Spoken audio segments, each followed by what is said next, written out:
going down here, and that means we need to start the show at this time. Glad you're out there, and we hope to bring you we're going to say another quality program. we claim we claim that the quality here at the studio. This is allpointtv.com, and I'm the host of the program called What's Going On. We come on Mondays at 2 o'clock, and we'll be here for the next hour.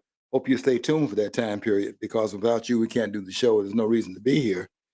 And we're glad to see the counts being what they are, and they're going up every week. So you're telling your friends about it. And before I say anything else, I want to say that I want to thank the person out there at one of my favorite restaurants. I don't have a whole lot of restaurants that I go to, but I do go to this one quite a bit, called Lucky's. They have 3 Lucky's in Genesee County. Let's see, one in Clio, one in Fenton, and one in Davison. I like all of y'all. But the one in Fenton I was at this past week, and I want to thank the person who did not want to be mentioned, didn't want me to know who he was. I think I figured out who did it.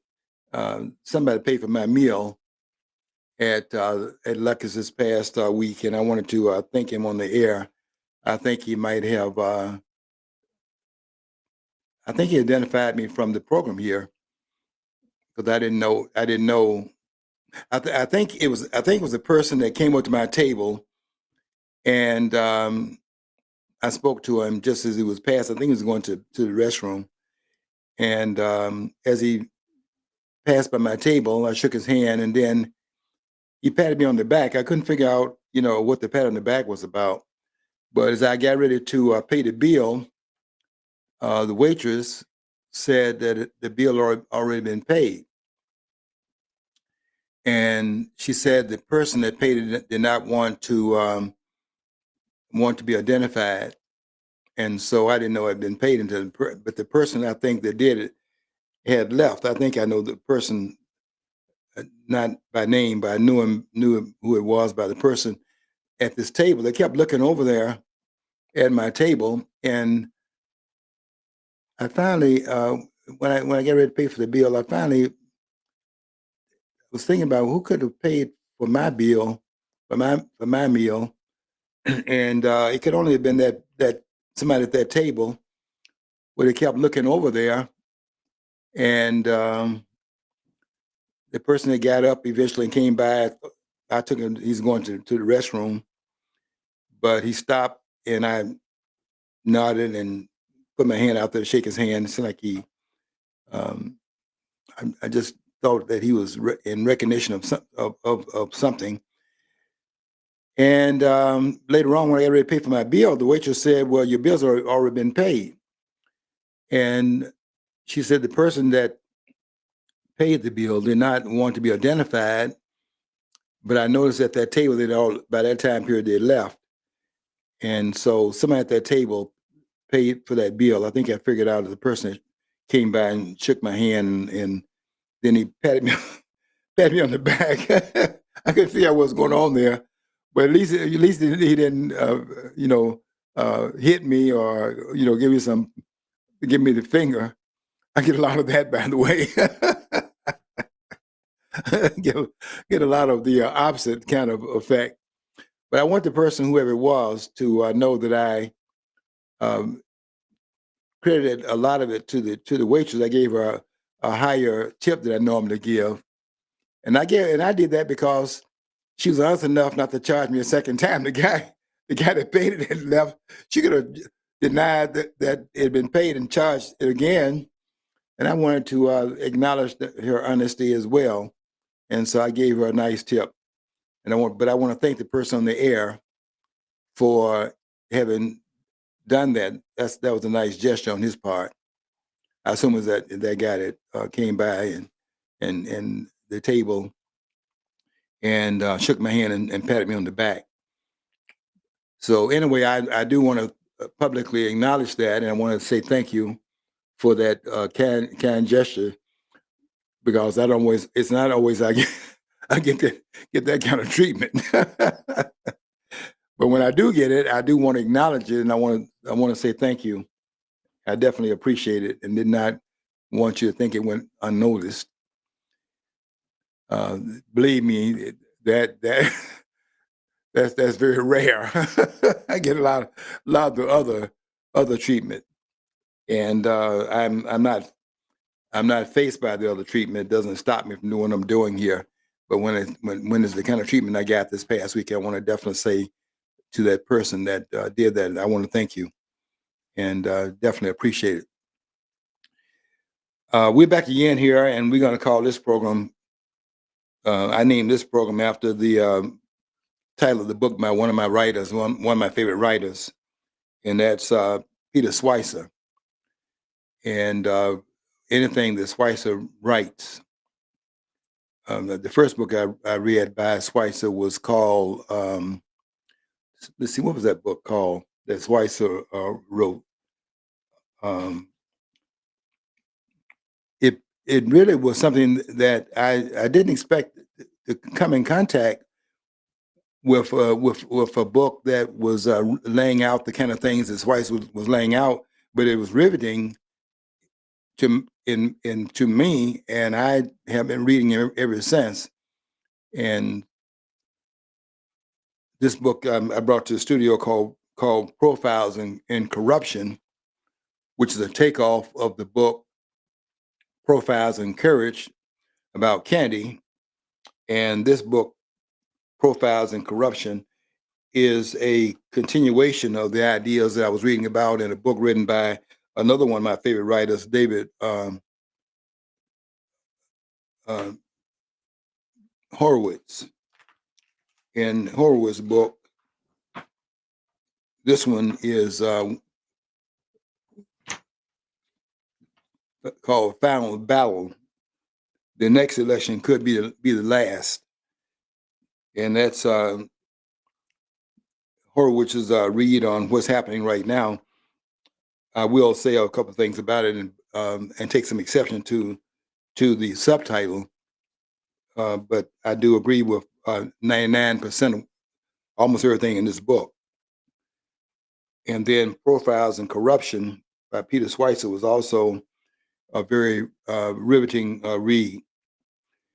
I brought those two books, and then a third book I brought was by David Horowitz, also, The Enemy Within. The subtitle is How a Totalitarian Movement is Destroying America. And then don't let me leave out of the studio without mentioning the book by Dinesh D'Souza. Well, I was just wondering if you saw John Kerry's thing about basically want to change the Bill of Rights. The Bill of Rights, they want to change and pass legislation against on the First Amendment and the second. He thinks it's too easy. I mean, you got to believe it. You got to hear the clip to believe it. Yeah, I should have loaded up. I didn't know if I was. Yeah, I come across that. I tell you, they're coming out of the woodwork now to show how dangerous they are. You know, this is another one of those unintended consequences of the Trump campaign. You know, a lot of things have come out that they did not intend to come out, but they're now revealing who they are. They much rather stay in the shadows and continue to guide, and that's what they're doing. They're guiding the country toward a certain predetermined end, and we got to resist that, of course. But they're now coming out of the woodwork, and they're showing what their intention is. Their intention is to drive this country toward who they are. The end result is what goes back to what McCarthy was talking about.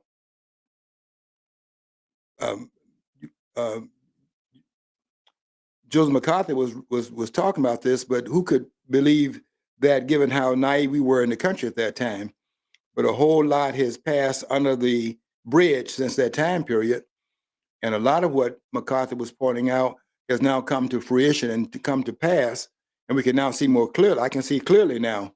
Yeah, see, another thing is too, everything that McCarthy actually said, and all those people he accused, he was ridiculed for going too far, for being an overly paranoid person. Mhm. But after the Soviet Union fell, the records are like revealed. Everybody he accused of being a leftist communist, a Communist Party member, was in fact a communist. Yeah. He had to hit him dead to rights. And they vilified him. They still use him as this like a person creating a witch hunt and Yeah. a zealous, overly zealous person. But he was actually because he had been on the Democratic side for years. He was like just the last years, a couple, last terms he was around. He switched to the Republican Party. He'd been a FDR supporter almost the entire time of FDR's reign. So John, you know it. And you know, who was not, it's not like they were always over there on the conservative side. They were driven over there by David Horowitz this writer that's writing all these books now about the final battle and the enemy within. Horowitz was over there on the on that side, on that left, on the left side, and that's why he's so valuable, because he understands what's going on over there, because he was over there himself. he's a red And diaper baby or something. yeah, yes, Yeah, he his was. family were zealots for the communist Yeah, cause. his first book I read by Horowitz was Radical Son. I mean, Don, you gave me that book. You gave me that title of the book, and I read it later on, and it was interesting to read that book and then to read what else Horowitz is now saying in his more awakened stage. It's one thing to say you're woke, but to be awakened is something very different. And that's the people that have come out of the mindset that they were in on the left and have now disavowed that. And they're now coming down a different lane of understanding, because they have now awakened to what really was going on. When they're over there with these progressive, they could not, sometimes you're too close to it's like being too close to a building. And when you're standing next to a building, you're too close to it. You can't look up there and see how tall the building is. You got to stand back from it for a ways, and then acknowledge, oh, that's the height of the building. And that's what it was for Horowitz and some of these others that have now backed away from the left a little bit, and or to a large extent, and they now can see more clearly what they were into, being too close to it to analyze it, because they were too close to it. Now they're far back away from it, and they now see, oh, that's what that was about. And now you're getting these books written by Horowitz called how he sees it now for what it is. It's a totalitarian movement, and his subtitle of the book called "The Enemy Within," and he has on there 7 of the villains over there, not necessarily in this order. I can make out all the person on the front cover of this book. Not so much on this book by Schweitzer, Profiles in Corruption. I can make out some of them, but they don't all have it's not a frontal view in Schweitzer's book. I can make out some of them. There's Kamala Harris. There's Bernie Sanders. There's Joe Biden. There's Barack Obama. I can't make out there's 1, 2, 3, 4. The 5th person, I can't make out who that person is. I can conjecture. I don't want to do that, so I just leave that one unnamed. But that the last one on the cover of Schweitzer's book is Elizabeth Warren, Massachusetts senator, and she definitely belongs. She definitely belongs on here. There's some duplication of the ones that are listed on the front cover of Schweitzer's book, but I can make out all of them in Horowitz's book, The Enemy Within, because these are all photographs, and they have a front. There's a frontal picture of them. There's no doubt about who these persons are, and there's not necessarily in this order of the danger they pose, but there's Elizabeth Warren. There is Nancy Pelosi, Kamala Harris. She makes the team again. And there's Bernie Sanders. He belongs on the list. And there is Cortez mentioned there. There's Schumer, and there's Ilhan Omar from Massachusetts. That's from the state. That's from the same state as the governor running now for vice president. And every last one of them belongs in that list, The Enemy Within, how a totalitarian movement is destroying America. I mean, these people are really after it too. And they are not going to allow too many more. They don't intend to bow to the claims of the voters at the poll. They come too far down this line to now relinquish power. I mean, we can do some things to get them to relinquish power. That is to have an overwhelming election where they cannot deny the results. But they're trying to paint the picture that this is a very close election so that they can eventually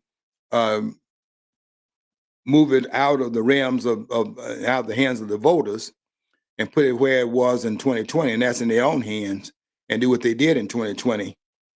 Because what they claim happened in 2020, I'm gonna tell you right now, I'm not buying this outcome that they claim is the outcome of that election. And anybody that comes out and says they don't believe it, they're making them a pariah right now.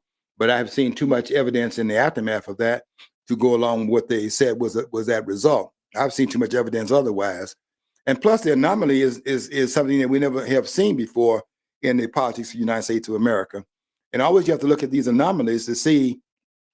When I say an anomaly, a bump that has not occurred before, I have to pay strict attention at that point because something that never happened before. And why is it happening for the first time in an election where there were questions? Let's see here. What did I read? This is what David Horowitz says in a book called The Enemy Within. What he says in the cover of the book is that America on the brink, and he says a questionable election. This is on the front cover of this is on the inside cover of the book, a questionable election. The President of the United States. Now, this part, see, just because I agree with the premise of the book does not agree with everything that's in the book. And some things that are, my training is in the area of the Constitution. So when I see something that jumps off the page, I have to call it, even though I agree with the premise of the book. I agree with, we have an enemy within. There's too much evidence otherwise. And it goes back, John was saying it, and he's right. We have the claim made in the 50s. And I want to tell you this too. This is something that I need to say. This idea of executive privilege was not claimed by George Washington. It was claimed by Dwight Eisenhower. Dwight Eisenhower was the first president to claim executive privilege because he wanted to cover those that were being subpoenaed to go before the Congress to explain what McCarthy was pointing out. Now, he went overboard with some of the things he did, but his basic claim is that we have communists in the American government. That claim cannot be refuted today because it still happened today. And one of the persons that raised that question was the former representative from Florida, the general. They defeated him, but he came out a little too forcefully, and they couldn't tolerate some of the things he was claiming. But he was right that he said that he claimed there were 75 communists in the American government. They are communists in the American government, and they're coming out of the woodwork right now. I agree with Horowitz's book, The Enemy Within, but he makes he's a little bit overboard in some things he says. He's not overboard in saying it was a questionable election in 2020. I can tell you that by the fact that they violated Article 2, Section 1, Clause 2 of the Constitution by not following what requires for any changes made in how we, in fact, choose electors in this country. And Article 2, Section 1, Clause 2 says that's in the hands of state legislatures. You cannot delegate that away from the state legislatures when it's commanded and dictated to the governments in the Constitution of the United States. It cannot be suspended because you disagree with it. And since they had states that had gone around the state legislatures to change the way we choose the electors in the country, that right there make those electors ineligible to be counted for the final outcome in the election in 2020. I'm saying it, and no scholar is qualified to say otherwise. They can't, and they're not going to say it publicly. I dare them. They're not going to look. They're not going to do it. They're not qualified to do it. I'm telling you this to your face. They're not qualified to do it. But David Horowitz carves out a little bit too much for my constitutional taste. I do agree with him absolutely in saying that the election 2020 was a question of the election. That's absolutely true. But then he goes and look into some of the points of derangement by saying things that everybody seems to be repeating this. But this is a point of derangement. I don't know where it's coming from. I don't know who's teaching it. But this is a little bit of the constitutional derangement that goes on in this country. The president of the United States illegally impeached. Now, that won't cause an alarm to go off with most person that read that, but that's alarming. That should be alarming to say that. And I'll tell you why that should be alarming. But it's not alarming to those persons that claim that are here making all these constitutional claims that they're making, because they're wrong too. This stuff they're saying, this stuff cannot be sustained by the Constitution. I'm here to defend the framers. And I'm going to tell you that you cannot, that statement, the president of the United States illegally impeached twice and silenced. Now, that's wrong. And it's wrong because the impeachment is not illegal.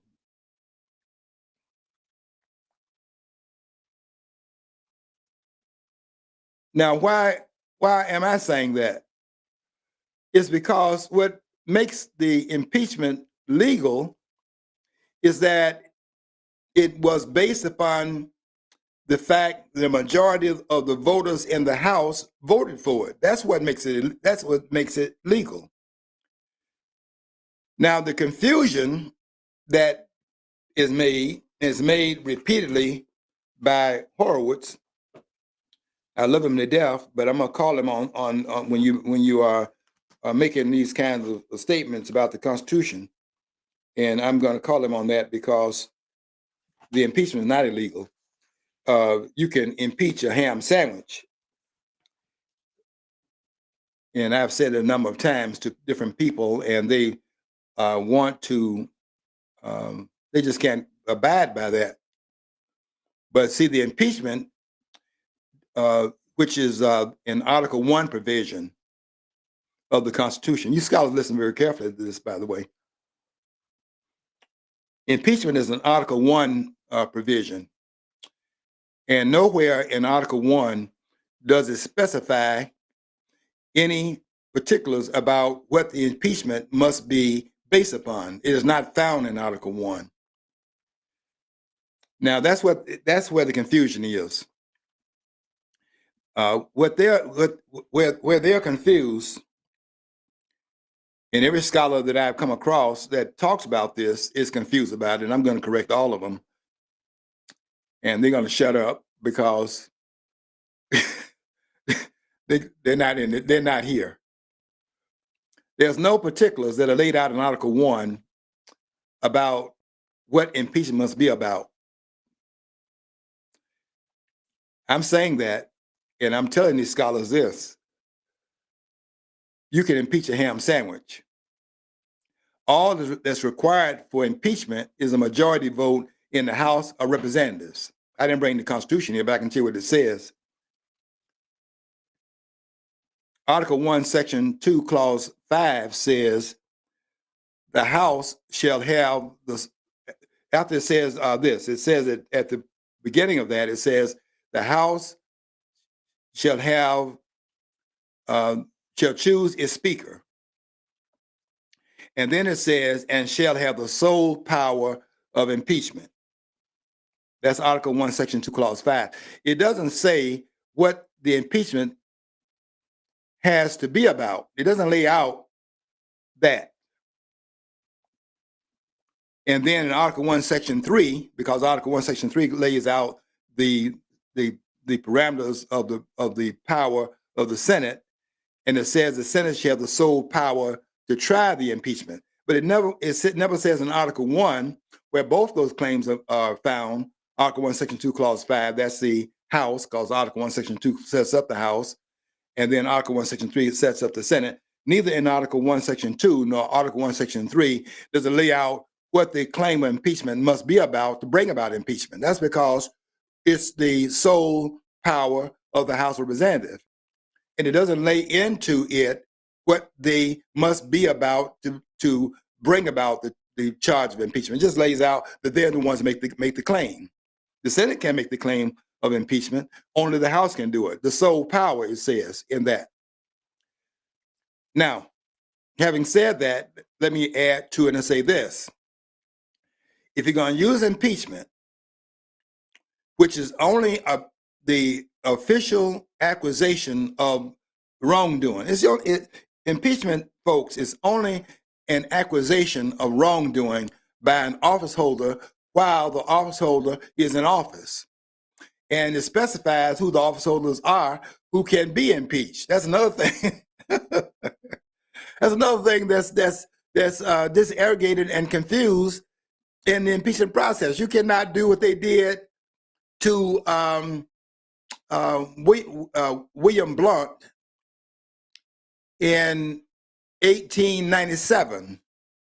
That's 10 years after they have drafted the Constitution of the United States. 10 years later, they're confused about what it was they ratified.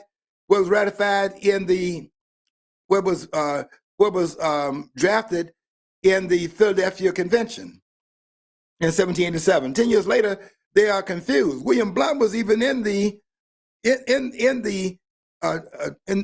that chamber where they drafted. He was there. He was a representative at that time from North Carolina.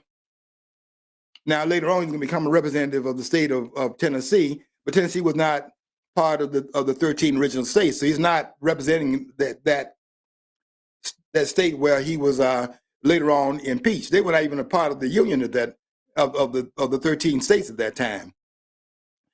But they later on, they're going to impeach William Blount and put him on trial in the Senate. You can't even do that based upon the document. I'm telling you the truth here. That can't. There's so much confusion in this country, and they all based. That's 10 years after they have drawn the document up, but it's not the same players that are impeaching. Blount, who is now a representative of the state of Tennessee. Tennessee was not a state at this point. So I can understand their confusion, but I'm just telling you that's confusion. You cannot impeach a member of the House, a member of the Senate. And why is that true? You scholars, listen carefully. That's true because you're not going to let the federal government come back and suborn the people who are sent to Washington to keep them in check. You understand that? You understand that we're sending the people to the Congress, the members of the House and the Senate are sent there as the representatives of the people and the representatives of the state. They're sent there to Washington to keep the federal government from going out of control. That's a major preoccupation of the people in the Constitutional Convention.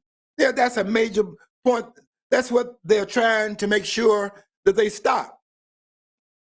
And you go if anybody understood the articles, they understand that the articles attempted to do that, and they went overboard in doing it by making sure that the people that they gave power to could not do anything that go out of control. That's why they only had one branch under the Articles of Confederation, and they did not equip it with any power to do anything. A single branch of government not able to do anything because they didn't delegate any power to it. And if they were going to act beyond what they had put in place in the frame, in the first frame they put up of government, the first frame was the Articles of Confederation, put in place in 1781, to make sure it didn't go out of control. They just simply delegated authority to it. Or if they gonna act, they act in unanimity, and that would be a point of control. Get a unanimous verdict on any changes made in the articles, the 13 articles that were in fact created. So it was restrained in that sense. Don't let it do anything and all of the rest. But then that becomes problematical. So you got to now go back into creating something that allowed the federal government to act. But you have to also keep in mind the reason why it wasn't able to do anything originally, the fear it would go out of control. So how do you then give it more power by creating, how do you get it so it doesn't go out of control? And they did it in a number of ways, one of which is to create more than one branch and have the branches checking on each other so that they could do it through a check and balance of the power delegated to the federal government. But all the powers of the federal government, I must tell you, are delegated powers. Are delegated powers. I'm getting too worked up here. This is just bothersome. What persons are saying about this document. It's not hard to understand the document if they would study it, but they don't study the document. They listen to these boneheads out here that are saying all kinds of things. Most of what they're saying is wrong. Everything they're saying about the impeachment is wrong. Here's another problem. This is another problem. This is on page 28 of Horowitz's book. The impeachment proceeding did not begin until the House impeachment managers formally delivered the charge in the Senate on January 25th. How do you say stuff like this? I mean, I love Horowitz. The man is very clear about his area of expertise, and his expertise really is because he is a expert. I use the word expert. There are so few of them, but he's an expert on the left. The man was over there. He understands the left is out of control. He was out of control when he was over there. But he says here the impeachment proceeding did not begin until the House impeachment managers formally delivered the charge to the Senate. If it didn't begin until that time period, then what are they delivering to the Senate? They're delivering to the Senate the impeachment. The impeachment has already occurred. It occurs because of Article 1, Section 2, Clause 5. Go and check that out, folks, and see it for yourself. The House shall have the sole power of impeachment. So that part is wrong. The impeachment is not, as Horowitz says here in his other book, where he says that the president of the United States illegally impeached. He's not illegally impeached. He's legally impeached. But if they had removed him from office, which is an Article 2 provision, because Article 2 specifies, and this is another thing they're getting wrong, Article 2 specifies what it requires to remove an impeached office holder. That's what Article 2 is about. And that's why it now becomes more specific, but there's no specificity in Article 1. That's what these scholars do not get. I don't know what kind of training you have to make the mistakes that they're making. That's what I'm saying. They're making a lot of mistakes. And this training that they have, I don't know where it comes from. Probably comes from Harvard. Because everybody seems to think they're supposed to bow down to it. Because if the person is saying it at Harvard, then that's the Bible. The Bible is not that. The Bible is not even the Supreme Court. The Bible is the Constitution of the United States. Can we understand the Constitution is what's required to make these decisions? You can't claim otherwise because the law of the land, I think you all agree with this, the law of the land is the Constitution of the United States. So the impeachment proceeding did not begin until the matter of impeachment referred to the Senate. That's not true. You've already impeached it. The impeachment is the House of Representatives under Article 1, Section 2, Clause 5. But if you're going to try to remove an office holder through the impeachment process, that process now becomes more specific in Article 2. Because Article 2, Section 4 says this. The president, listen to it very carefully here, because now we're specifying who the office holders are that can be removed under this clause, under the impeachment clause. The impeachment clause is that the House, you have the sole power of impeachment, but we're going to be more specific in Article 2 in terms of who those persons are and how do you remove them under the impeachment provision in the Constitution. And so therefore, Article 2, Section 4 says the president and vice president.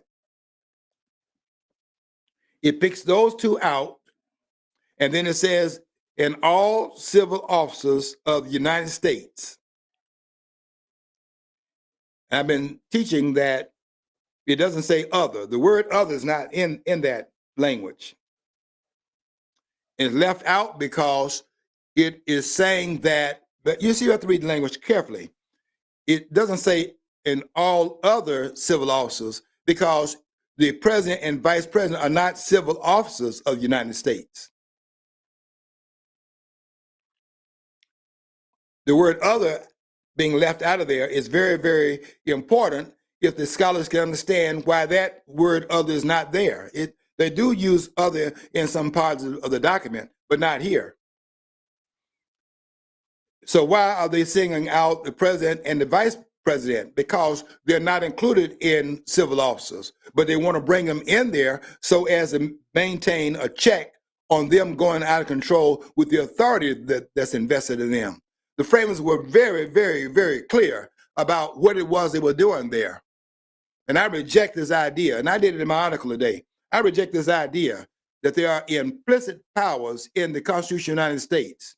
I reject that idea, that there are implicit statements to be recognized, because all implicit is that's your opinion. That's Alexander Hamilton driving that narrative. And I have a lot of respect for Alexander Hamilton, but I have to tell you this. And you can go and read Ron Chenault's book on Hamilton. It's 700, is his usual biblical writing, 750 some odd pages that he wrote in that book. And you're going to be there for a while.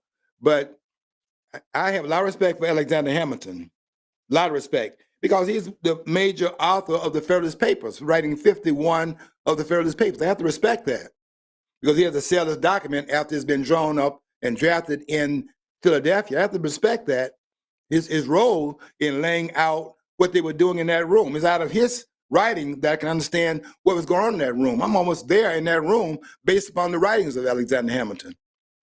But Hamilton is wrong in saying that we're going to have to go with that which is implied in the document. I don't go along with anything implied that they say is implied in the document, because I'll tell you this: what they say is implied in the document, that's their opinion.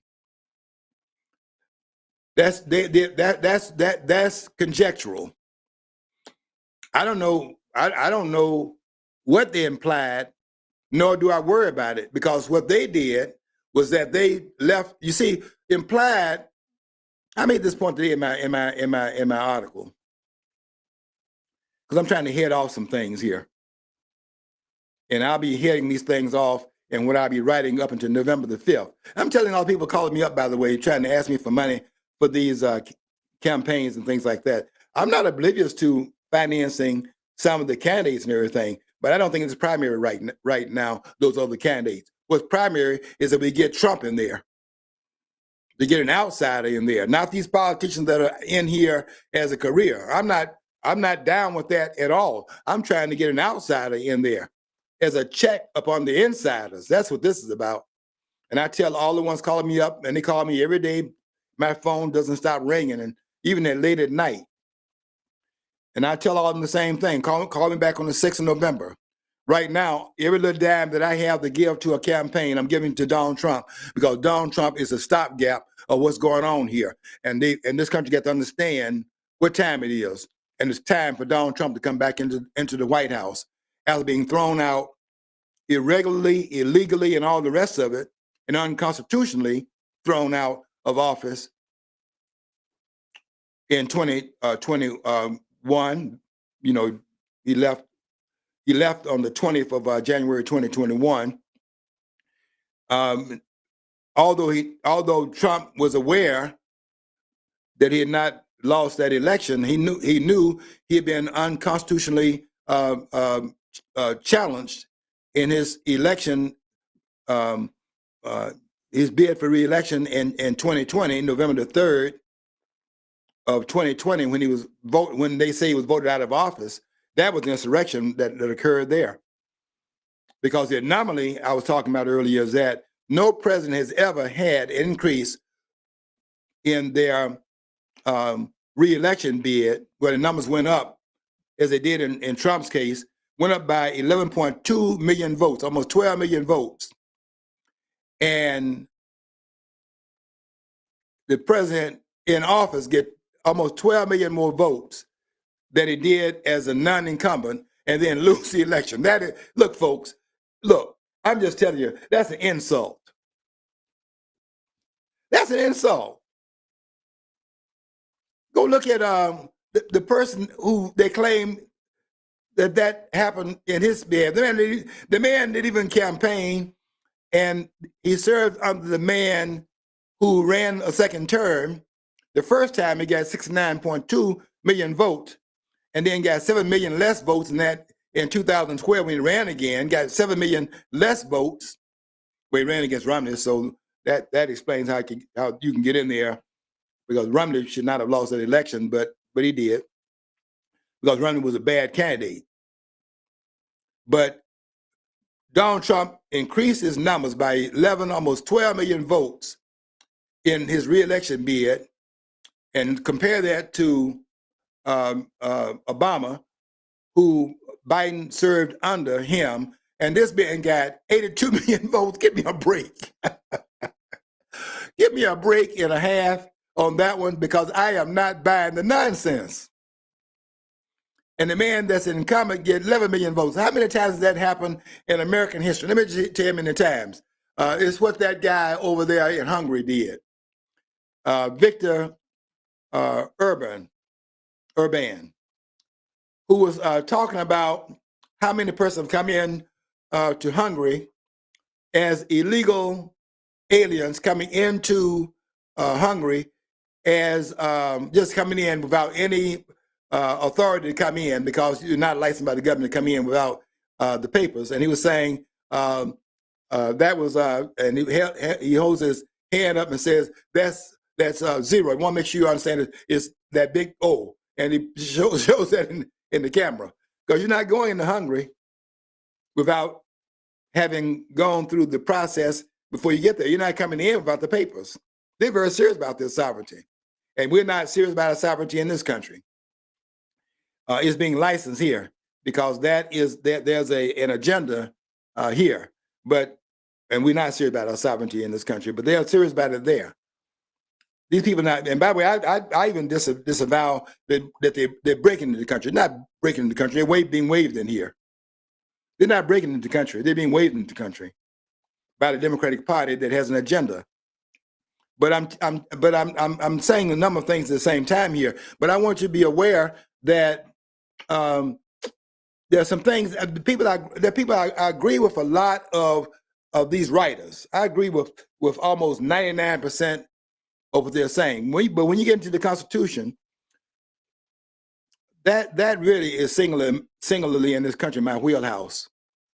And I cannot allow some things, even with people I agree with, I can't allow them to get away with some things they're saying. I just had this observation, and it's listening to it, I'm realizing that our ancestors, the forefathers probably There's probably some kind of corrupt. I mean, there's who with as soon after getting in office, they did stuff that was we considered as shady. But I think that the amount of money that the United States is allowed to create, the money and stuff like that, certainly went beyond the corruption that they used to be, capable of in the past. Billion. That's thousands of years ago would have been missed. Now billions are not missed. So I mean, that basically there's that's just an element. I don't know if you dawned on you, but it just the amount of money that passes hands and the automatic transmitted through the internet or whatever, wire transfers and everything else. Just look at the amazing amount of potentiality for corruption at every level Yeah, because there is very little accountability. that's right, John. Our government is this idea that Washington is a swamp. A swamp will clean itself up over time if you just stop polluting it. So it has the ability to resituate itself based upon the fact that it will, with the water running and things like that, and it will eventually clean itself up. But if you keep pouring more and more sewage into it, then you overwhelm it. In Washington, this is not a swamp. This is a sewer, and you keep adding to it because nobody is doing any cleanup there. I don't have. I have to tell you, I don't have any. What's the word here? I don't have any confidence in either one of the two parties that is going to clean itself up. We're going to have to do this. We got to do this work. We got to do this ourselves. We got to take this bull by the horn, and we've got to clean this mess up. And that means we got to throw some people out of power, and we got to throw some people in jail too. I'm just telling you the bottom line. You just cannot have these people that walk away like they did with Kimberly Cheadle. You're not doing any favors to this country by letting this person just stand down and resign and things like that. And they've done things like what she did in this office, this malfeasance in terms of carrying out their responsibilities, constitutional responsibilities. We must make them take their responsibilities seriously and then hold them accountable when they don't do it. And that means we got to take some action against them.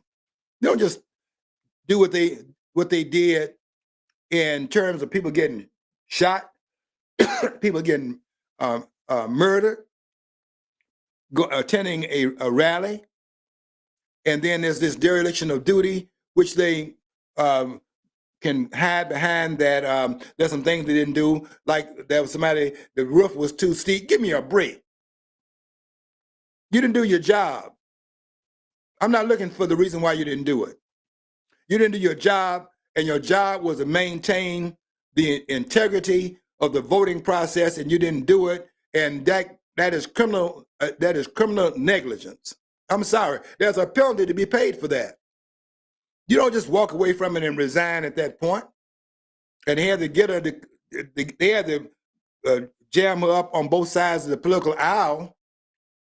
I do give them credit for this, but that's deceptions of these leaders, even in that regard, because if you're not going to maintain the protection of office holders, then they're office holders.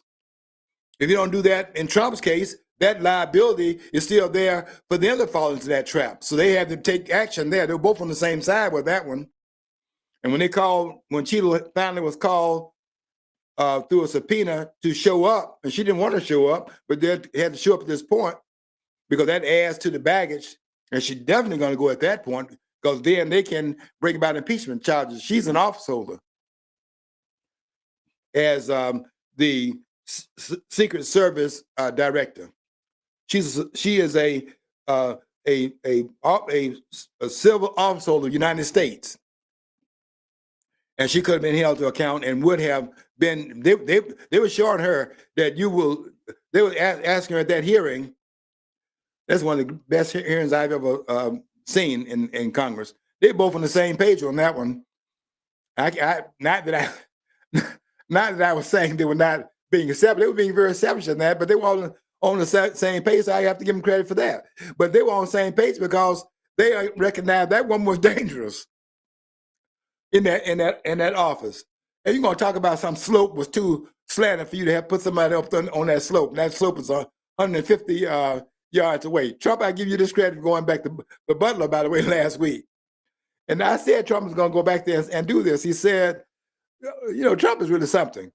This man has tremendous courage, and this man has tremendous tenacity of what he's trying to accomplish. He said, one thing he said in Butler, because he went back to Butler now this past week, he said, as I was saying, I mean, this man was picking up where he left off, letting them know that he's kind of there undeterred in his mission that he signed to himself. And a lot of people understanding this now, that Donald Trump is on a mission. Everybody can now see providence is here in this sense, that there's got to be a reason why this man at the last second turned his head. Something is guiding that, whether you put a personality there or not. Cosmically, there's something to be said about that. Cosmic, what's that thing? What's that book title that Thomas Sowell wrote? Cosmic Justice? Cosmic Justice. Yeah. I knew you knew it, John. I got to tie this guy down. He knows more about this stuff than I do. Not in my wheelhouse, but he knows more about a lot of these. Nobody could touch you on the Constitution. No. He has that book out there, folks, but he doesn't really need it. He's got it memorized, and you could. They're not in this area. I have to say that. They're not in this area. But that's just a given. But I give credit to these scholars because they do have scholarship, and I bow to their scholarship in areas where they are. Horowitz is in an area. I've been in the Democratic plantation. I'm not there now, but I'm not on the Republican plantation either. But I give him credit because this man has been given some respect for him being able to call out the left. He was over there on the left. Radical Sun is his document that he was over there. But his clarity is very good over here where he is now. He's very, very clear.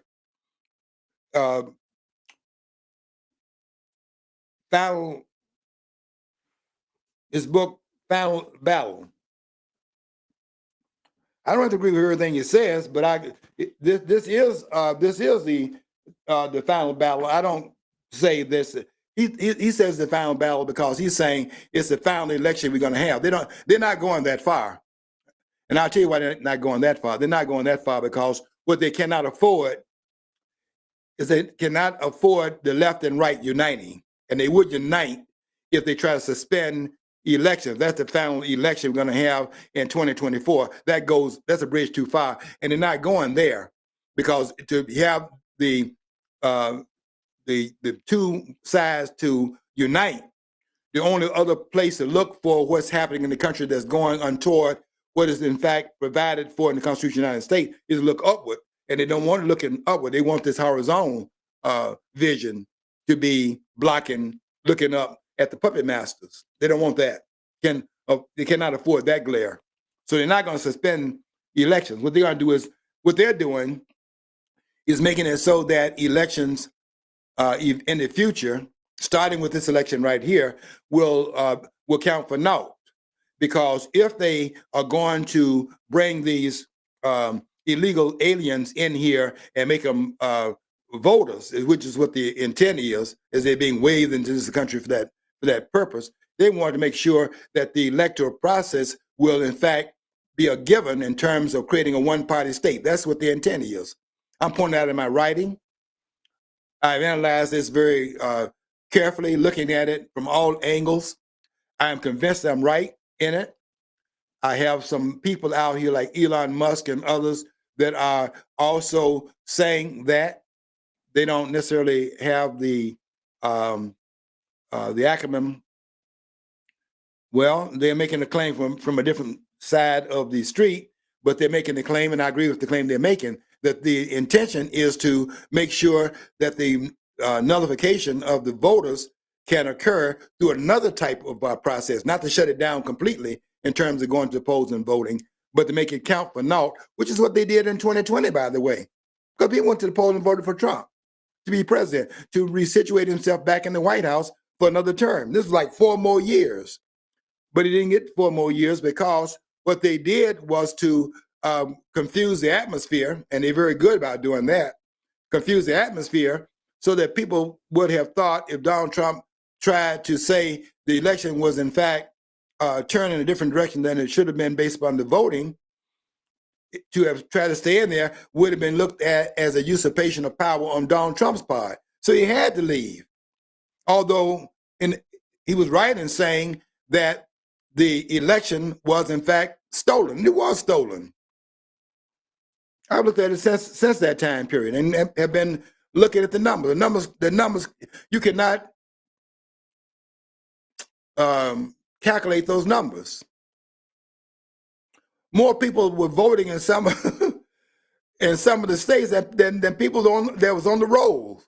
I mean, dead folks voting, people in this state voting in another state as well, and things like that going on, and then having votes in the warehouse. This also occurred.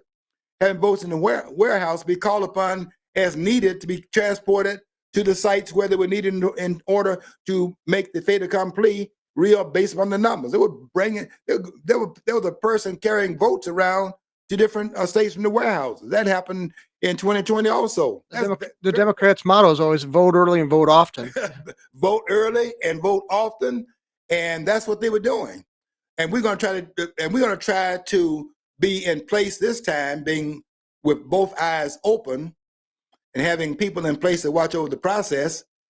You're not putting us out of the room this time like you did last time, like you did in some of those places, and putting things up to the windows where people cannot peep in on you bringing boats from underneath the tables, as happened, by the way, because cameras were caught them doing that, because the cameras were still whirling as they were getting people leave the room and things like that. They're bringing votes from different canisters from underneath tables and putting those into the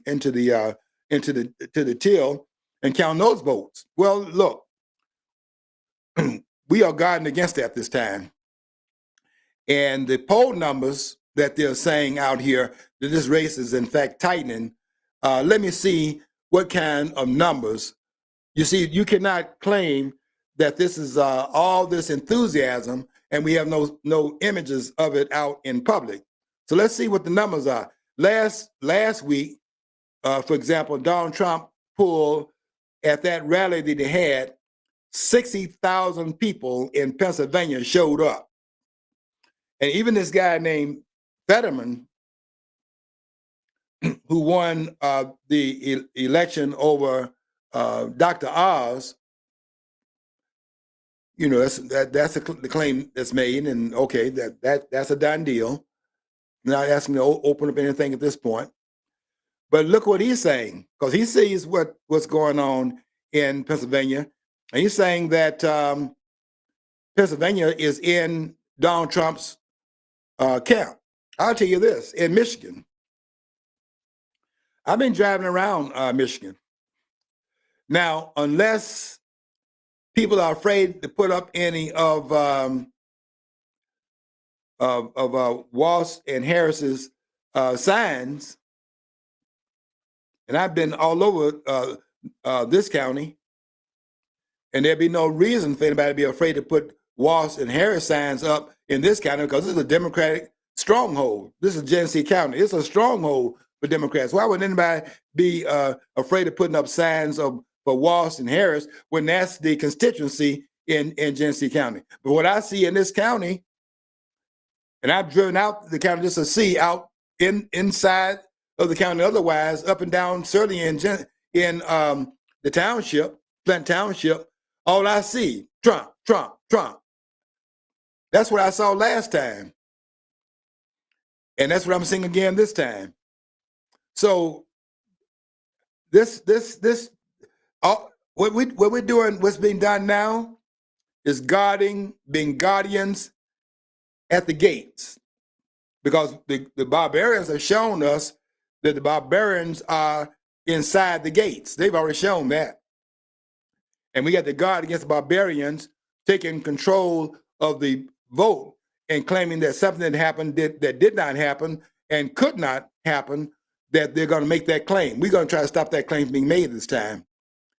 And I will tell you this while I'm on that point. That's why they were silencing my writing on Facebook, claiming that the article I wrote about Donald Trump coming into Flint was a grand slam, and it was a grand slam. Every seat filled. If that auditorium held 8,000, there were 8,000, and there was some thousand outside trying to get in and couldn't get in.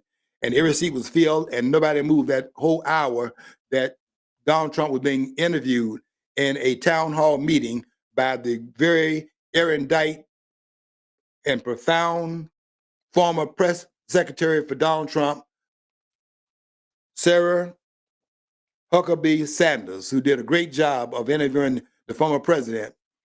And that was a riveting hour. That hour went by so fast. Everybody in that auditorium was riveted. And when the meeting was over, you just watched the energy in the room, and you saw that people did not even want to leave. They were so caught up in it. That's in Genesee County, and it's a stronghold of the Democratic Party. But look at what happened in that. So I wrote about it, and I said that which was true, that there was a triumphant move on the part of Donald Trump to come here in the stronghold, and how he was received in this stronghold of the Democratic Party, and how they received Donald Trump in this town. And they told me they could not allow that to go up because it violated the community standards. I had to be determined. I was determined to get that article up because I wanted to let the readers see what Facebook was saying violated their community standards. To show there was no violation of any standards, other than the standard of they wanted Donald Trump to be seen in the light in which they're trying to paint it, as a man is out of control, the man doesn't have any support, people leaving his rallies, and all the rest of that stuff they're claiming. And I was writing against that and showing that the unanimity of that voice was not as unanimous as it may well seem. But they were silencing the voice. They gave an alternative view of the campaign so as to make it more believable that when they make the claim, that's what they plan to do, by the way, make the claim that this man, lost again in 2024. That's all that this can mean. That they want the narrative to be they're leaving. Trump is not doing well. They're not. His rallies are equal to rallies, and sometimes less than what has happened to Harris. And they want to make that claim. And I'm here to say that those claims are not true based upon the evidence. I'm looking at the same thing they're looking at and writing about it from a different standpoint, and they want to silence it, and they're not. You cannot hide behind community standards, because I'm not violating the standards. I'm just telling the truth of what occurred, and I showed the viewers that what they were claiming could not have been true, because I eventually got the article that showed what was in the article, and what was in the article did not violate any standards that Facebook could possibly have, other than the standard that they intend to be a part of the network that's still in this election that's coming up. And I'm not going to let them do that without coming before the public and saying my little 2 cents worth to make it hard for them to do that. Okay, I got to get out of here. Staying around too long, but take my word for it that these claims are being made cannot be sustained. We got a constitution here we got to protect and defend, and do that because that is what the framers are calling us to do. Okay, got to get out of here. Until next week, we want you to follow your dream. If you don't follow your dream, you'll never know what's on the other side of the rainbow.